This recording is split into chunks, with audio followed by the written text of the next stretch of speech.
నా జీవితంలో ఒక చిన్న సాక్ష్యం అండి. ఇది YMCA గ్రౌండ్స్లో మనం వర్షిప్ జరిగిస్తున్న సమయం.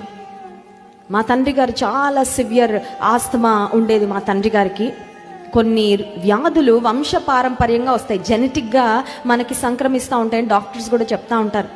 మేము US వెళ్ళాము. ధన్య చాలా చిన్న పాప, అప్పటికి నిత్య ప్రశస్త పుట్టలేదు. US వెళ్ళాము, మీటింగ్స్ చూసుకున్నాము. ఆ తర్వాత UKకి వచ్చాము. UKలో చాలా విపరీతమైన చలిగా ఉంది. అక్కడ నాకు సివియర్గా మరి కొంచెం బ్రీతింగ్ ప్రాబ్లం అన్నట్లు స్టార్ట్ అయింది.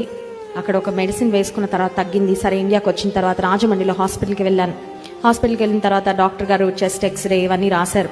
ఎక్స్రే చేసి పరీక్షలు చేసిన తర్వాత డాక్టర్ రూమ్లోకి వెళ్ళిన తర్వాత డాక్టర్ గారు మాట చెప్పారు, అమ్మా మీకు ఆస్తమా ఉంది, మీకు ఆస్తమా స్టార్ట్ అయింది, కాబట్టి మీరు కొన్ని రకాలైన ఆహార పదార్థాలు తీసుకోవడానికి వీలు లేదు.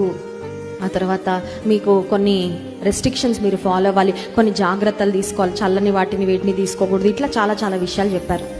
చెప్పిన తర్వాత బాధపడడం స్టార్ట్ చేశానండి. ఎందుకంటే నాకు తెలుసు ఆస్తమా అంటే ఎంత కష్టంగా ఉంటుందో. నేను చూశాను, మా తండ్రి గారు సఫర్ అవుతా ఉన్నప్పుడు నేను చూశాను. అందుకని బాధపడ్డాను.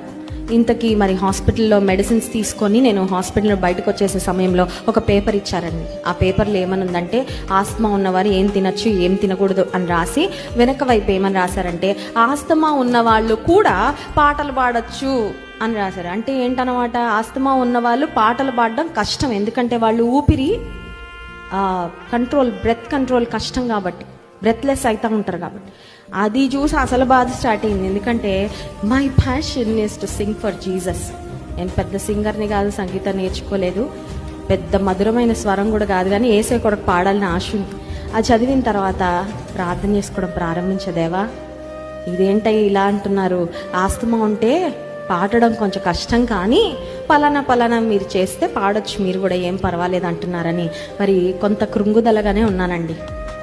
ఇంత లోపల ఆదివారం ఆరాధన YMCA గ్రౌండ్స్లో జరుగుతూ ఉంది. ఆ రోజు ఆత్మీయ తండ్రి గారు దేవుని వాక్యాన్ని అందించిన తర్వాత ఆత్మీయ తండ్రి గారు ఒక మాట అన్నారు. ఏమనంటే, మీలో ఎవరికి స్వస్థత కావాలో, ఎక్కడ స్వస్థత కావాలో అక్కడ మీరు చేయి పెట్టుకోండి అని చెప్పారు. చేయి పెట్టుకోండి అని చెప్పగానే లంగ్స్లోనే కదా ఊపిరితిత్తుల సమస్య అంటే, లంగ్స్ దగ్గర ఇక్కడ గుండె మీద ఇక్కడ చేయి పెట్టుకున్నా. దైవజనులు ప్రార్థన చేస్తుండగా విశ్వాసంతో ఆ ప్రార్థనలో ఏకీభవించా. ఆ రోజు నుండి ఈ రోజు వరకు ఆస్తమా లేదండి. దేవుని నామానికి మహిమ కలుగును గాక. ఎవరికో జరిగింది కదా, నాకు జరిగింది నేను చెప్తున్నానండి. ఆస్తమా అని డాక్టర్స్ నిర్ధారించారు, కానీ అది జరిగి ఇప్పటికి ఒక 12 సంవత్సరాలు అయిపోయింది. 11-12 సంవత్సరాలు. No trace of asthma again.